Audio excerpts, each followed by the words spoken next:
நம்ம அதிசர் ஆதிக் ரவிச்சந்திரன் கூட்டணியில good bad ugly தியேட்டர்ல சம்பவம் பண்ணிருக்கு. கடந்த 10ஆம் தேதி வெளியான இந்த படம் இப்போது வரைக்குமே அரங்கம் நிறைந்த காட்சிகளாகத்தான் ஓடிக்கொண்டிருக்கு.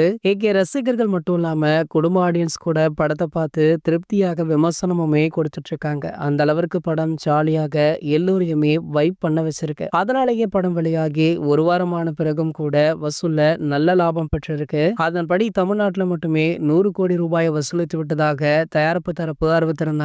இவங்க அறிவித்து கிட்டத்தட்ட 3 நாட்கள் ஆக போது. தற்போது பாத்தீங்கன்னா தமிழகத்துல மட்டுமே இந்த படம் 200 கோடியே தாண்டி விட்டதா. மேலும் பாத்தீங்கன்னா விடுமுறைகள் இல்லாத நாட்களிலும் கூட படம் பல திரையரங்குகள்ல ஹவுஸ்ஃபுல்லாக ஓடிக்கொண்டிருக்கு.